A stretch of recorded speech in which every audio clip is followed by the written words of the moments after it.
তুমি যখন আমি আল্লাহর গোলামি করবে, গোলামির ক্ষেত্রে যদি কোনো ধরনের বিঘ্নতা সৃষ্টি হয়, কোনো বাধাকে উপেক্ষা না করে আল্লাহকে ভয় করো, সেটার নামই হচ্ছে কামা হাক্কা তুকাতিহি, আল্লাহকে ভয় করার মতো ভয় করা। সুবহানাল্লাহ কর। ইয়া আইয়ুহাল্লাযীনা আমানুত্তাকুল্লাহা হাক্কা তুকাতিহি ওয়া লা তামুতুন্না ইল্লা ওয়া আনতুম মুসলিমুন। হে দুনিয়ার মানব সম্প্রদায়, পৃথিবীর মধ্যে তোমরা আমি আল্লাহকে ভয় করবে, ভয় করার মতো। খবরদার খবরদার বেঈমান হয়ে কবরের মধ্যে যাবে না। তার কারণ হচ্ছে এই, আমি আল্লাহ তোমাকে নামাজ দিয়েছি, তুমি নামাজ না পড়ো তোমার ব্যক্তিগত ব্যাপার। তুমি কুকুর এবং বিড়ালের পিছনে দৌড়াতে থাকো, আমি আল্লাহর কোনো আপত্তি নাই। তুমি যেভাবে ইচ্ছা সেভাবে দৌড়াতে থাকো, কিন্তু খবরদার খবরদার এই নামাজের ব্যাপারে নাক গলানোর অধিকার তুমি ইমানদারের নাই। আমি আল্লাহ তোমাকে রোজার হুকুম দিয়েছি, তুমি রোজা রাখবে কি রাখবে না এটা তোমার ব্যক্তিগত ব্যাপার। আমি আল্লাহ চাইলে তোমাকে জাহান্নামে দিতে পারি, আমি আল্লাহ চাইলে তোমাকে ক্ষমাও করে দিতে পারি। কিন্তু খবরদার খবরদার হে ইমানদার মানব সম্প্রদায়, তোমরা এই রোজার বিরোধিতার অধিকার তোমার কোনো অধিকার নাই। হে দুনিয়ার মানব সম্প্রদায়, আমি আল্লাহ পাক রব্বুল আলামিন দুনিয়ার মধ্যে তোমার জন্য যাকাতের ব্যবস্থা করে দিয়েছি। যাকাত তুমি দিবে কি দিবে না, নাকি যাকাতের টাকাগুলো ব্যাংকের মধ্যে ফেলে ইন্টারেস্ট তুমি খাবে, এটা তোমার ইচ্ছা। কিন্তু যাকাতের যেই বিধান আছে সেই বিধান নিয়ে বিরোধিতা করবার তোমার কোনো অধিকার নাই। কথা ঠিক না বেঠিক? যদি বিরোধিতা করো তাহলে কি হবে? বেঈমান হয়ে কবরে যাবে। আল্লাহ এই সতর্কতাই করতেছেন, খবরদার খবরদার বেঈমান হয়ে কবরের মধ্যে যায় না। মুহতারাম হাজিরিন, তো আল্লাহ পাক রব্বুল আলামিন আমাদেরকে বলতেছে বেঈমান হয়ে কবরের মধ্যে যায় না। এই বেঈমান হয়ে কবরে যায় না, ছোট্ট একটা ঘটনা বলেই শেষ করে দিই। আমাদের টাঙ্গাইলের পার্শ্ববর্তী এলাকা সিরাজগঞ্জ এলাকা, নাম শুনছেন? ওই এলাকাতে একটা বিড়ি তৈরি হয়, নাম হচ্ছে নিশান বিড়ি। কি বিড়ি? নিশান বিড়িটা আমরা হয়তো সবাই চিনব না, যুবকরা চিনবার কথা না। এটা বুড়া বাবারা ছেলের জন্য 10 টাকা সংরক্ষণ করার জন্য তারা নিশান বিড়ি খায়, আর ওই 10 টাকা সন্তানরা বাবার পকেট থেকে নিয়ে তারা গুল্লি বার বেনসন খায়। তো এই বুড়া বাবারা নিশান বিড়িটা একটু ভালো করে চিনবার কথা।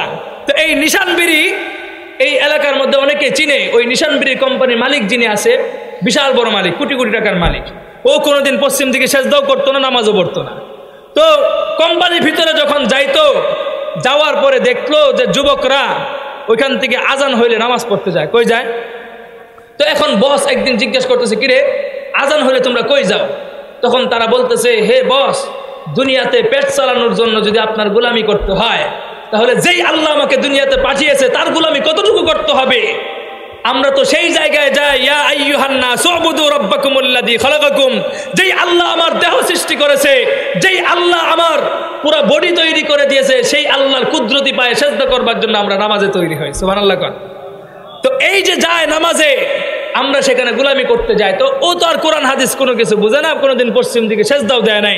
তো সে বলতেছে, কয় তোমাদের এই 2-2.5 ঘন্টা 5 ঘন্টা নামাজের মধ্যে সময় নষ্ট না করে কাজ করা লাগবে না, শুধু আমার অফিসে থাকবে, তোমাদেরকে আমি ওভার টাইমের বেতন দিব। নাউজুবিল্লাহ বলে। কিসের বিরোধিতা করতেছে? নামাজের বিরোধিতা। তো এই নামাজের বিরোধিতা করবার কারণে কি হইল? বেঈমান হয়ে কবরে গেল। কবরে যাওয়ার পরে কি হলো একটু উদাহরণ দেই। এই নিশান বিড়ির কোম্পানির মালিক যখন মারা যায়, সারা দুনিয়া অ্যালাউন্স হয়ে গেল। সে তো সাধারণ কোনো মানুষ নয়, কোটিপতি মানুষ। অ্যালাউন্স হয়ে যাওয়ার পরে বন্ধু বান্ধবরা একজন আরেকজনের বলতেছে, কিরে নিশান বিড়ির কোম্পানির মালিক তো মারা গেল, ওর দোকানে বসে অফিসে বসে তো আর কোনোদিন চাও খাওয়া হবে না, বিড়িও টানা হবে না, কাজেই চলো আমরা জীবনের শেষবারের মতো একটু রওনা হই। মিনহা খালাকনাকুম ওয়া ফিহা নুঈদুকুম ওয়া মিনহা নুখরিজুকুম তারাতান উখরা। মিনহা খালাকনাকুম ওয়া ফিহা নুঈদুকুম ওয়া মিনহা নুখরিজুকুম তারাতান উখরা। হে দুনিয়া, হে বন্ধু বান্ধবরা, আসো আমরা একটু তৈরি হই। ওর দোকানে বসে আর কোনোদিন বিড়িও খাইতে পারবো না, চাও খাইতে পারবো না। জীবনের শেষ মুহূর্ত তার কবরের মধ্যে এক মুষ্টি মাটি দিয়ে আসে, আসো যাই। সবাই মিলে রওনা হলো। রওনা হওয়ার পরে জানাজায় সবাই অংশগ্রহণ করলো। অংশগ্রহণ করার পরে যে ঐতিহ্য ঘটনাটা আমাদের সিরাজগঞ্জে ঘটে যায়, এই বেচারার লাশটাকে নিয়ে যখন ইমাম সাহেব সহ কবরের মধ্যে রওনা হলো, রওনা হওয়ার পরে লাশটাকে নিয়ে কবরের মধ্যে নামবার সময় এই সিরাজগঞ্জ কোম্পানির মালিকের বড় ছেলে কবরের মধ্যে নামলো। বিশ্বাস করবেন না, সেই এলাকার মানুষ প্রত্যক্ষদর্শী হিসাবে আজও তারা সাক্ষী দিতে পারবে।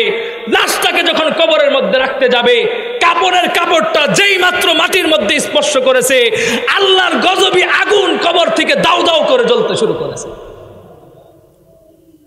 কি অপরাধ ছিল?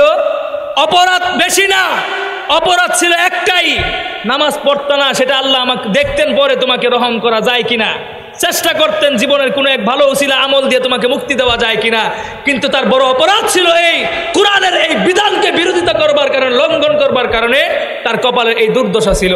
কাজেই আল্লাহ পাক রব্বুল আলামিন আমাদের প্রত্যেককে ঈমান এবং তাকওয়াকে শক্তিশালী করে আমরা যেন আমাদের জিন্দেগি যাপন করতে পারি, আল্লাহ পাক রব্বুল আলামিন সেই তৌফিক দান করেন।